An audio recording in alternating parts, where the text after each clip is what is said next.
Ladies and gentlemen, let me tell you something straight. If you want to make it in this life, you're going to have to kill those weak feelings. I mean, bury them. Stop feeding them. Stop making excuses for them. Because those feelings, they're not helping you. They're holding you back.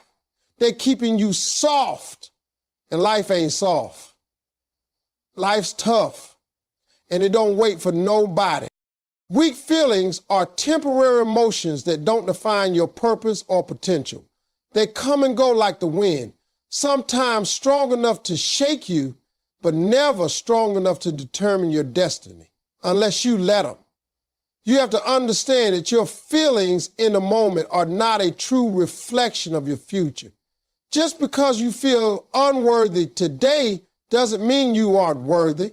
Just because you feel tired doesn't mean you're not capable. Just because you feel fear doesn't mean you're not brave. Your purpose, your potential, your calling, none of it is measured by your emotions. Weak feelings are just mental visitors. They knock on the door when life gets hard, when the path gets long, when the applause dies down, and when progress feels invisible. And the mistake so many people make is letting those visitors move in, unpack, and make themselves comfortable in their minds. You need to treat weak feelings like you treat spam calls. Recognize them, ignore them, and block them from your mind. People confuse feelings with facts, but there's a difference. The fact is, you are capable of so much more than you're giving yourself credit for. The fact is, you survived every hard day of your life up to this point.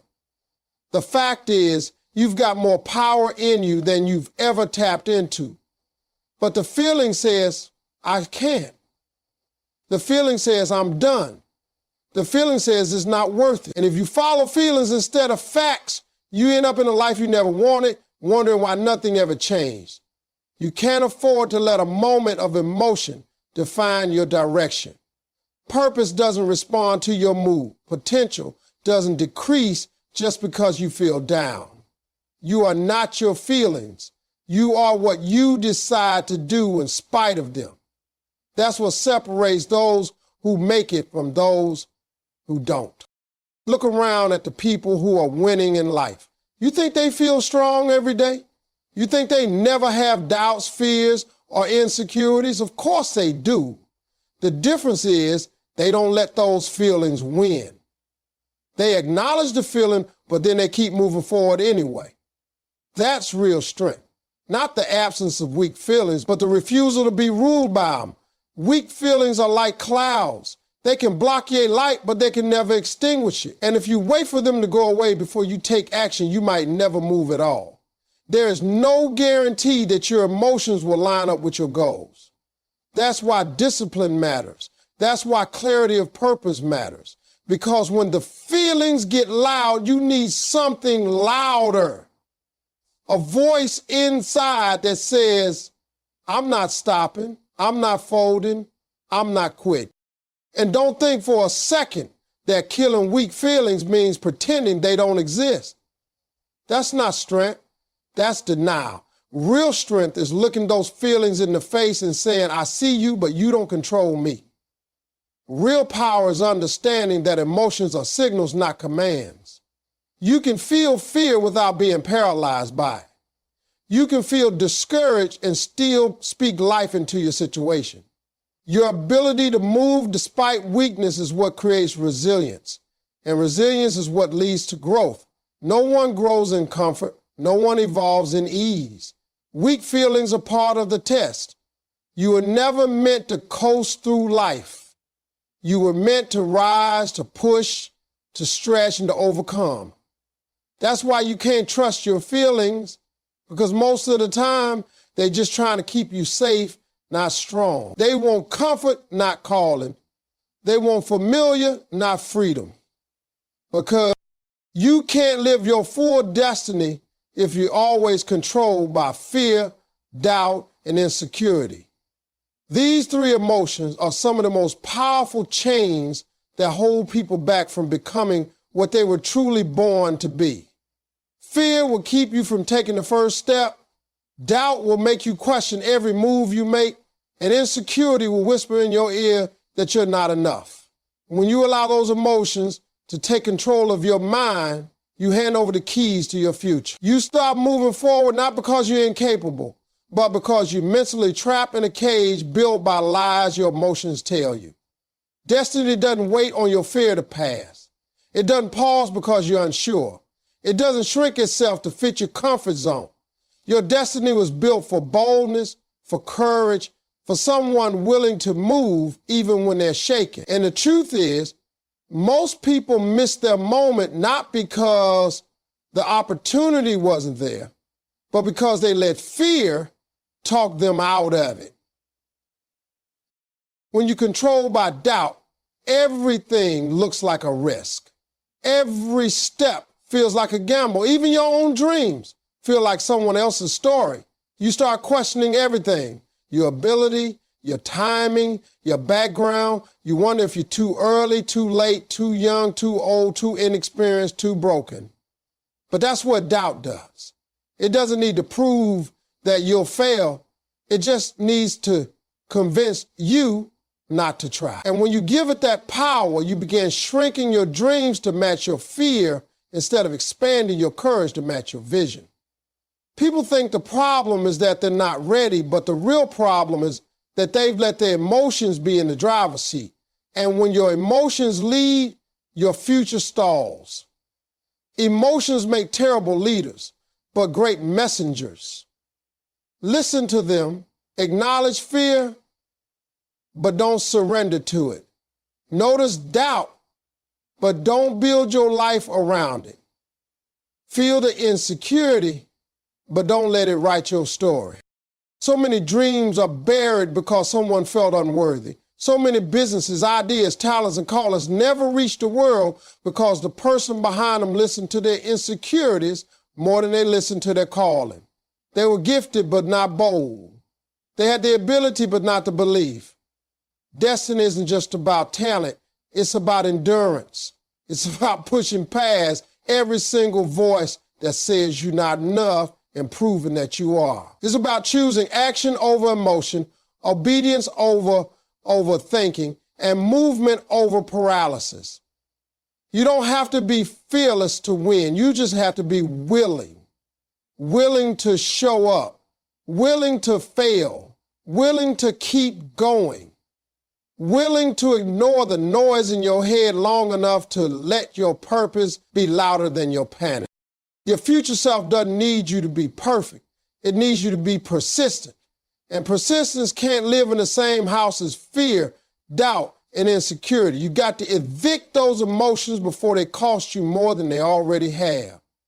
You've got to stop rehearsing everything that could go wrong and start believing that something might go right. You've got to start thinking in terms of destiny, not deficiency. The moment you stop giving fear permission to control your decisions is the moment your destiny starts breathing again. Every time you say no to insecurity, you say yes to growth. Every time you take a step in faith, you silence doubt.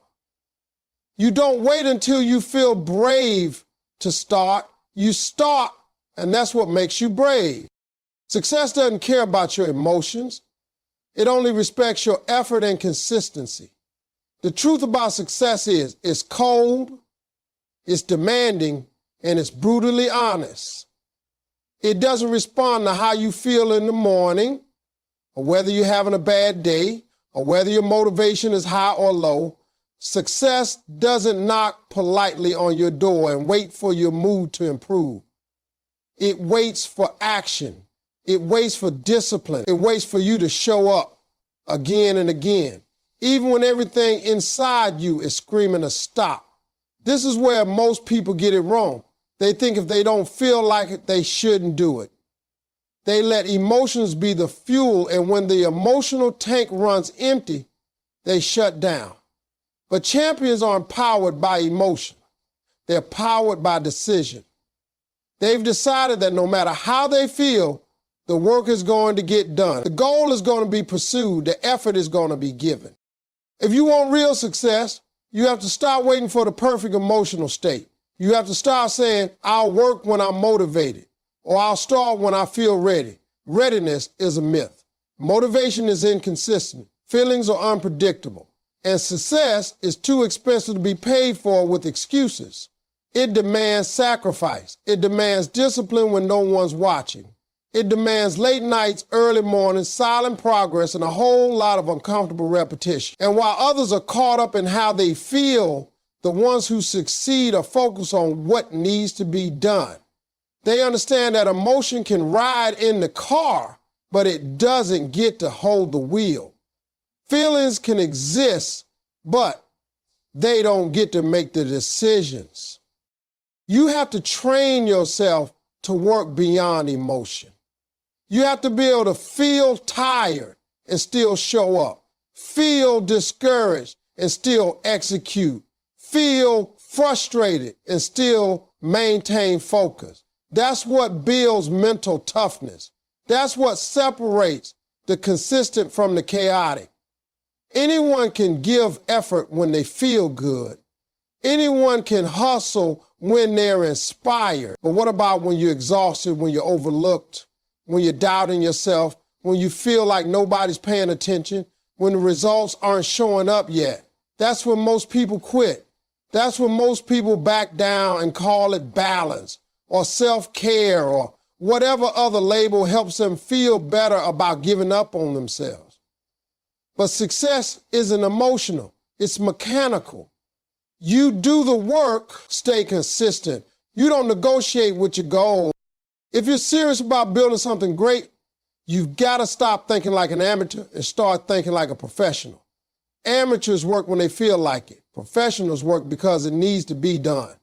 That shift in mindset is what will take you from average to exceptional. Stop asking yourself, do I feel like it? And start asking what needs to happen today to move forward. That single question will change your life. Because feelings come and go. But discipline, consistency, and commitment, they compound. And over time, they deliver results that emotion could never produce. You have to get to a place where your goals are bigger than your mood, where your purpose outweighs your pain, where your mission is stronger than your excuses. Because once you stop waiting to feel good to do good, you unlock a version of yourself that doesn't flinch under pressure, doesn't back down from challenge, and doesn't disappear when things get hard. You start becoming the kind of person that success respects because you've learned how to show up regardless of how you feel. Every challenge in life is a test of strength, not a permission slip to quit. Challenges are not signs that you're on the wrong path. They're proof that you're walking towards something meaningful. Life doesn't test the weak to crush them. It tests the strong to sharpen them. And if you're facing resistance right now, if you're dealing with setback after setback, that doesn't mean you're failing. It means you're being shaped. Diamonds don't form in comfort. Steel didn't forge in calm. Everything worth having is born through heat, through pressure, through difficulty. But when people see obstacles, most of them freeze. They think it's a sign to turn back, a reason to retreat, a moment to delay the dream. That's the mistake. You're not supposed to run from difficulty. You're supposed to rise through it. Every challenge that stands in your way is asking you a question. How bad do you really want it? Do you want enough to fight through the pain? Do you want enough to keep going when no one's cheering? Do you want enough to walk alone when everyone else walks away? When you change how you see challenge, you change how you respond to life. People with weak mindsets look at struggle and say, this must not be for me. But people who are built to win say, this is part of it. They don't back down when it gets hard. They lean in. They dig deeper. They push further because they understand that strength isn't something you're born with. It's something you earn. And you earn it every time you choose perseverance over comfort. Every time you keep your word to yourself when no one else is watching. Every time you stand back up after being knocked down. It's easy to smile when things are going right. It's easy to be confident when everything's clicking. But who are you when it all goes wrong? Who are you when the plan falls apart? When the support disappears? When the doors close? That's the version of you that life wants to see. That's the real test. Not the version that's surrounded by applause, but the version that's surrounded by silence and still moves forward. Every challenge is preparing you for something bigger. It's not just a struggle. It's a setup for growth, for resilience, for wisdom. You don't get stronger by skipping the gym, and you don't get mentally tough by avoiding life's heavy lifting. Challenges are life's gym sessions.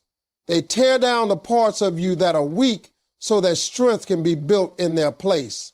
You might not see it now, but every storm you endure is carving a deeper foundation in you. A foundation that can handle more pressure, carry more weight, and rise to greater levels. But only if you stop treating challenges like curses and start treating them like opportunities. Quitting doesn't make the challenge go away. It just guarantees that you'll never see what was on the other side of it. You'll never know how strong you could have become. You'll never know how high you could have climbed. And the truth is, most people quit not because it's impossible, but because they don't like how it feels. It feels heavy. It feels unfair. It feels lonely.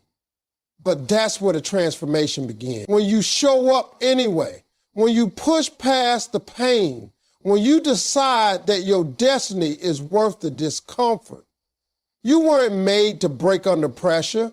You were made to bend, to stretch, to expand, and to rise. Every challenge is a mirror showing you what's inside, not what you lack, but what you're capable of becoming if you don't give up. Confidence is not built when everything is easy. It's built when you push through discomfort. Real confidence doesn't come from compliments or applause or achievements that come without effort. It's earned in the moments when no one is watching and everything in you wants to give up, but you don't. It's earned when you keep moving forward, even when doubt is heavy and your back is against the wall. Confidence is forged in difficulty, refined through discipline, and strengthened by perseverance. When you only chase comfort, you rob yourself of the chance to grow into who you were meant to be, because comfort doesn't challenge you. And if you're not challenged, you're not changing. And if you're not changing, you're not becoming strong. You're just staying the same. Most people wait until they feel confident to take action, but that's not how confidence works. You don't get confidence first and then move. You move first and build confidence as a result. Every step you take in discomfort makes you a little stronger. Every time you do something hard, something inconvenient, something scary, you're training your mind that fear doesn't have power over you. Confidence is not about being fearless. It's about being willing to act in spite of fear. It's about showing up again and again, even when you feel unsure, even when you're tired, even when the results aren't immediate. That kind of mental discipline changes how you walk into every room, how you speak to every challenge, how you carry yourself in moments of pressure. It's not loud, it's not arrogant, it's solid, it's steady, it's earned. The people who walk with real confidence are the ones who have failed and kept going. They faced rejection and still shown up the next day. They've been knocked down, but chose to rise again. Because every time you get back up, you tell your mind, your body, and your spirit that you will not be broken, and that creates a foundation of confidence that no one can shake. You don't get that from winning every time. You get it from surviving the losses and still choosing to grow. You build confidence in the work, in the early mornings, in the hard reps, in the uncomfortable silence when no one believes in you, but you keep believing anyway. Confidence is a reflection of trust. Trust in your own effort, your preparation, your integrity. That trust is developed when you consistently do what you said you would do. Every time you keep your promise to yourself, your self-respect grows. Every time you push through when quitting would be easier, your belief in yourself strengthens. And that belief, that's where confidence lives. Not in the results, not in the applause, not in the trophies, but in the process, in the pressure, in the persistence. You've got to get to a place where you stop chasing confidence and start creating it. Where you stop waiting to feel strong and start proving that you are. You can't become unstoppable without first being uncomfortable. Growth lives on the other side of pain, and every time you choose growth over comfort, you build a little more courage, a little more resilience, a little more confidence. It's in the doing, not to dream it. It's in the sweat, not the spotlight. So when life gets tough, don't step back. Step forward, lean in. That's how you stretch. That's how you sharpen. That's how you become unshakable. Confidence isn't something you borrow. It's something you earn over time through struggle, through effort, through relentless repetition of showing up stronger than your excuses. Emotional discipline is the difference between average and extraordinary. It's not about pretending emotions don't exist or becoming cold and disconnected. It's about learning to manage your emotions instead of letting them manage you. People who lack emotional discipline make decisions based on how they feel in the moment, and that always leads to inconsistency. One day they're on fire, full of energy and motivation, ready to take over the world. The next day they're overwhelmed, anxious, and stuck in a cycle of hesitation and self-doubt. That inconsistency creates chaos, and chaos destroys progress. To become extraordinary, you have to rise above the emotional noise and train your mind to stay focused regardless of the storm going on inside you. Life will never give you perfect emotional conditions to succeed. There will always be stress, disappointment, frustration, insecurity, or fear. But emotional discipline teaches you to keep moving anyway. It allows you to feel those emotions without letting them paralyze you. It tells you that just because you're angry doesn't mean you say something you'll regret. Just because you're afraid doesn't mean you back down. Just because you're tired doesn't mean you stop showing up. When you master emotional discipline, you stop being reactive and start being intentional. You stop chasing temporary comfort and start building long-term strength. And that strength sets you apart from the people who let every wave of emotion knock them off track. The average person is a slave to how they feel. They skip workouts because they're not in the mood. They procrastinate on their goals because they feel overwhelmed. They lash out at others because they haven't learned how to process pain in a healthy way. But extraordinary people choose differently. They don't run from uncomfortable emotions. They face them, process them, and push through them. They've trained themselves to act according to values and vision, not feelings and impulse. That kind of emotional control doesn't come easy. It takes time. It takes self-awareness. It takes choosing the hard thing over the easy thing again and again. But the reward is powerful because when you have emotional discipline, nothing can stop you from staying consistent, focused, and locked in on your mission. You don't need to suppress what you feel. You just need to build the strength to not be ruled by it. Emotional discipline isn't about avoiding emotion. It's about redirecting it. Anger can be fuel. Fear can be focus. Sadness can be reflection. Every emotion has a purpose, but you have to be the one to guide that energy towards something productive. The people who reach the top in any area of life aren't the ones who never feel down. They're the ones who've learned how to work through the lows without losing momentum. Emotional maturity is knowing that every feeling is valid, but not every reaction is. And when you master that, you move with power instead of panic. When you're emotionally disciplined, your decisions become sharper. Your relationships become healthier. Your goals become more reachable because your actions are steady, not scattered. You don't keep restarting every time life hits hard because you've trained yourself to endure and adapt. You know how to show up even on the days that don't feel good. That's what builds legacy. That's what creates leaders. That's what defines champions. It's not luck. It's not talent. It's discipline, especially emotional discipline, that builds greatness. The stronger your emotional control, the clearer your path becomes. And clarity is a powerful weapon in a world full of confusion and chaos. It keeps you grounded when everything around you is shaking. It reminds you of who you are and where you're going, even when your emotions are trying to pull you in the opposite direction.